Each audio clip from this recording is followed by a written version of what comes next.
hello to everyone all around the world. Glad we're all here. If you don't know who I am or what my mission is, you're in the right place. I'm not a scientist, I'm not a politician, and I'm not some motivational guru.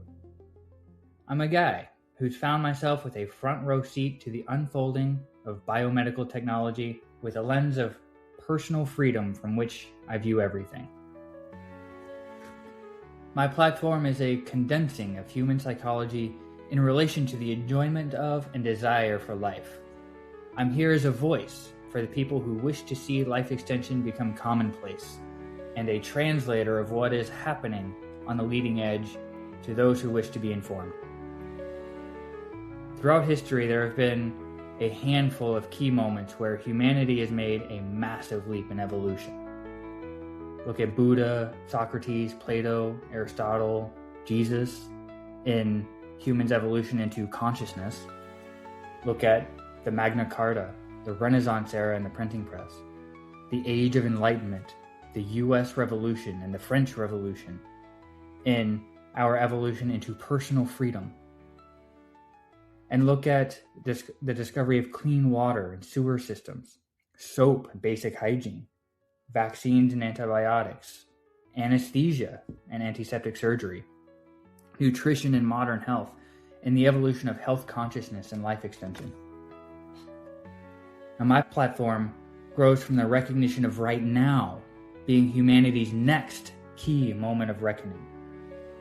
Look at artificial intelligence. It is quickly absorbing responsibility in entire cognitive labors such as medicine, law, education, writing, art, and more.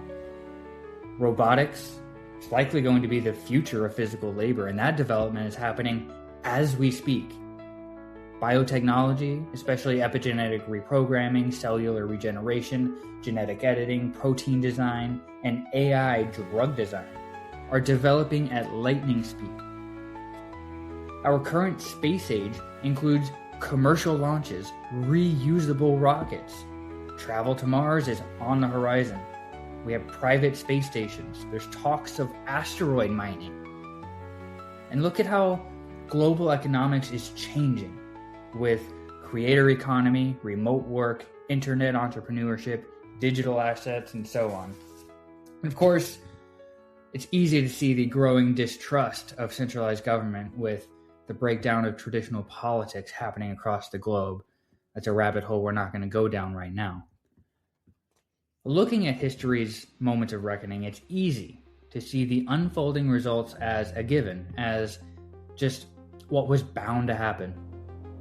What's not so often considered is how vital a role the people of the time play in the direction such a pivotal moment may take. It's never a singular path. It is always a crossroads. Think about the Renaissance. Europe at that time had already lost classical knowledge once. Humanity could have easily fizzled out of that Renaissance era. Think about vaccines, antibiotics. The discovery of vaccines was extremely controversial in its time and could have easily been smashed out of existence. And antibiotics, specifically penicillin, a lot of you probably know this, was discovered by accident. Imagine if that accident never happened. Think about the internet. It started as a military infrastructure and could have very easily stayed that way and not exploded into the private sector. Right now is another one of those crossroads.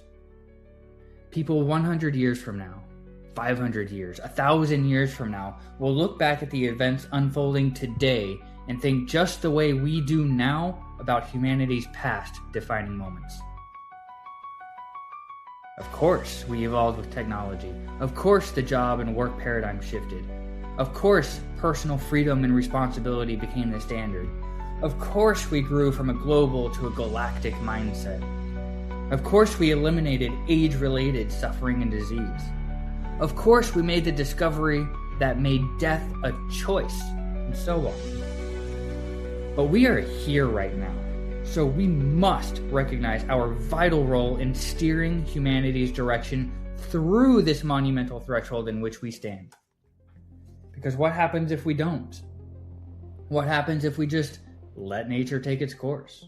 What happens if we sit back and wait for something great to happen? Maybe we'll end up in one of those dystopian futures we see from Hollywood. Maybe we'll see centralized surveillance states, or monopolized mega corporations, or biological inequality in health and longevity, or censorship and consequence down to the level of thought. We can all imagine how bleak the possibilities could be if we don't steer with intention. Why would those things happen? That type of bleak future. It happens because of complacency, because of sitting idly by as potential slips away. It would be because of a pervasive sense of apathy, resignation, that life is a burden. Because of widespread lack of self-importance, a lack of vision, a lack of belief, and a lack of willpower. But momentum is on our side. Look at what's going on in society today. Education is cheaper than ever. We have AI tutors, we have global audiences, open source software, cloud computing. We have a creator economy with remote employment. We have online business opportunities, automation, biotechnology, cryptocurrency, cheap computing power, nearly unlimited access to experts, and we have global collaboration. Never before has an individual had so much leverage, which means now, more than ever, is the easiest time in history to become successful in any endeavor that excites you. My mission is a ministry of life. I'm here to remind you of the power you possess to live with complete individual freedom. That the essence of immorality is the subversion of your complete freedom of choice over your life and property. And that death is the ultimate subversion of life and freedom. We can have a bright future, and it starts right now. You can enjoy living again. You can live without survival pressures and focus only on what you want to do that feels like thriving. And the beauty of humans is that's going to be different for everybody. You can live without sacrificing yourself or your time. This is a sentiment that's coming to you from the near future. And it's right here on this platform where you can stay tapped into the future you want to create. If this were news media, it would be the news of tomorrow. So, until the next broadcast, this is Cody Dean reminding you to live free, maybe forever.